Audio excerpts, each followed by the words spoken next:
Yes, and I'd also, before we go into Q&A, would like to introduce two of our newest team members. Come on up, you guys.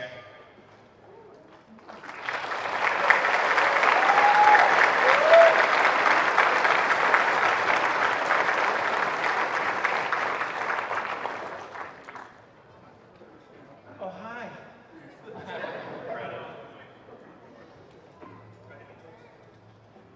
I'm Eric Kozolski, lead environment artist.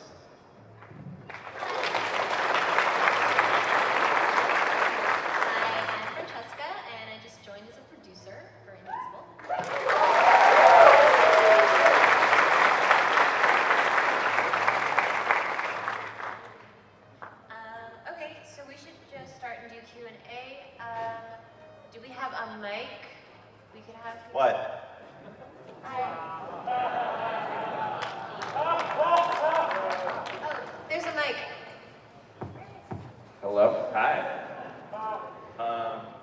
Okay. You have your first guest already. All right, first guest. Oh my God, look at this amazing umbrella cosplayer. So if you have a question, she's gonna be the first one. So if you have a question, come on up. We've got until 7:15, so we'll take as many as we can get through and keep it snapping. You're such a Whoa! Earl, you're such a natural like this. All right, here we go. What has been your favorite character to design in Indivisible? What has been your favorite character design in Indivisible? I like Raspberry. Let's hear it for Raspberry. That's my answer. I'm biased, sorry. Awesome. Cool. Thanks so much. I like the character that we can't talk about yet because Yeah, I was going to say, there's a character that Alex designed recently that's like by far my favorite. like he was talking about with her. She's amazing. Since she gets free. Well, now we know something. Uh-oh. I was also going to say mine is Sangmu.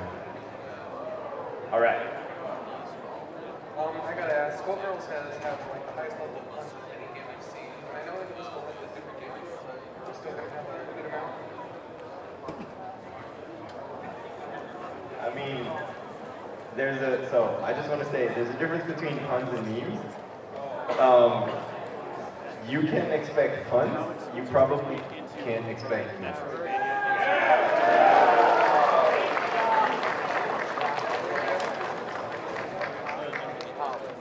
Also, I'm gonna make a weird request. Can you like pick random people from the line? It will never be truly random, but yeah, I could try. Okay. Just because I feel bad for all the people that would like send. Oh man, but all the people that are up in the front are super excited. I'll try my best. Okay, but go ahead. Alex, right? Yeah. How does Black Dahlia sleep? Because she has like a gun for an arm. How does Black Dahlia sleep? You can remove that gun. She can remove it? Yeah. Okay, great. It's canon. It is canon.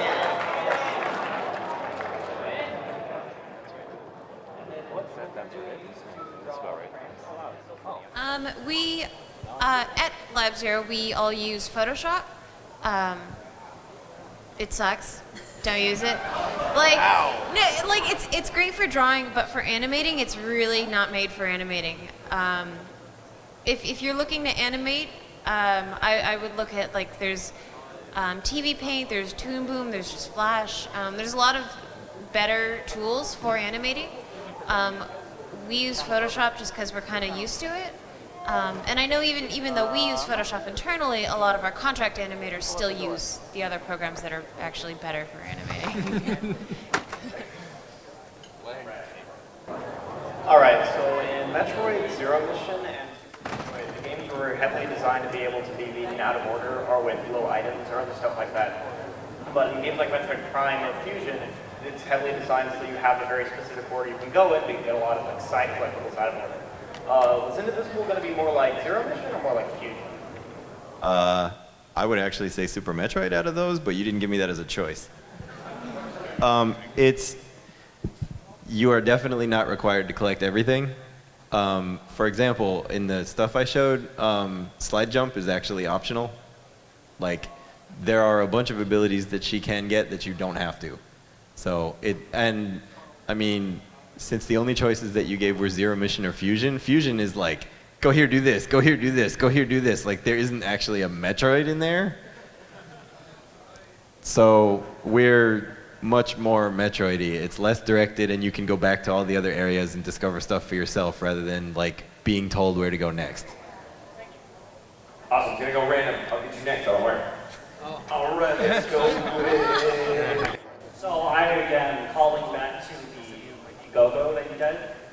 You made a lot of comparisons to Valkyrie profile, and I can see that.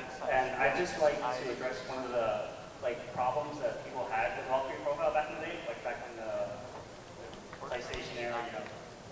It was, they had a lot of characters, but there was a sort of shallowish innovation of them. Some of their Right, all the mages were the same, Yeah, that kind of all the thing. mages, all Yes, the- no, everybody. That's one of the other reasons that we give you the number of attacks that we do. I mean, you get 3 normal attacks and you get a super that has different levels, because we are aiming to make every single character completely different. There isn't going to be spell reuse or whatever. I mean, there will be things like this character has slow and this other character also has slow, but it's not just every mage has Firestorm, every mage has Shadow Servant, and it doesn't really matter who you pick.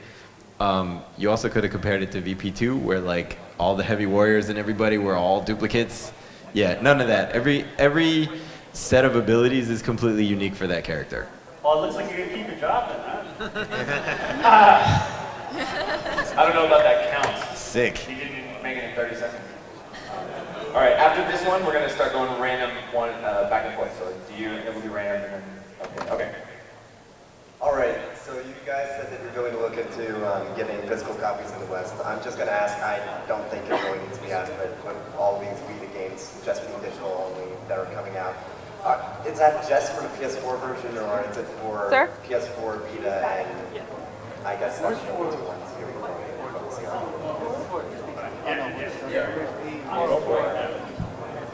I hesitate to, go ahead. So Autumn has signed a thing to do physical versions in the West already, so that's definitely happening. We are still trying to get a hold of the Japanese voices to see if we can get those on there. No prompt. Yeah.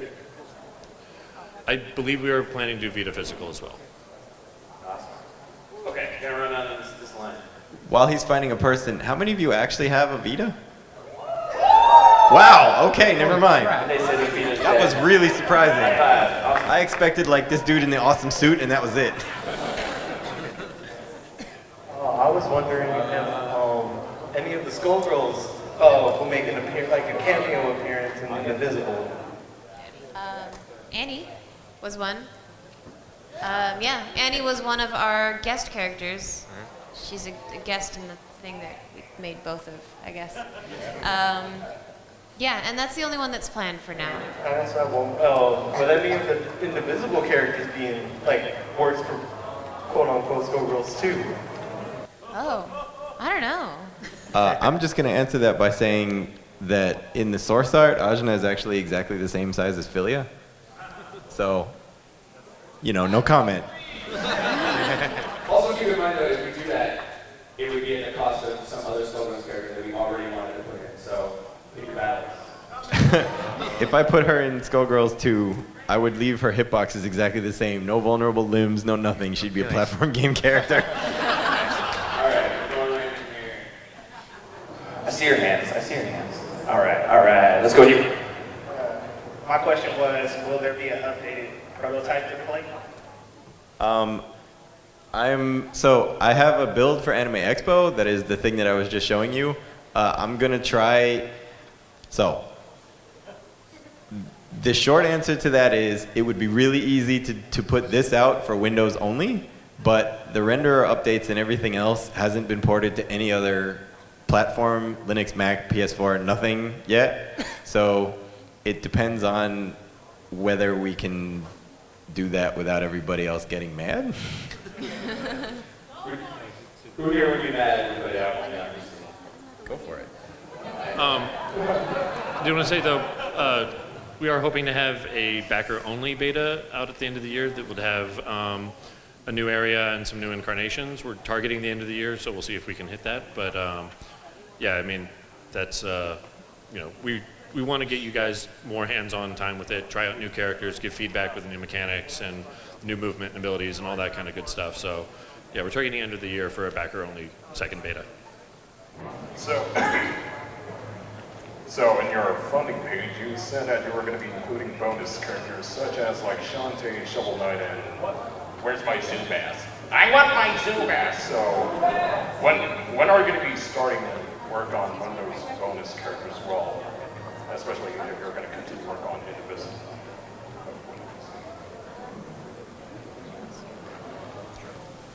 I mean, right now we're focused on getting, you know, the core Indivisible game finished with the cast of the characters we want.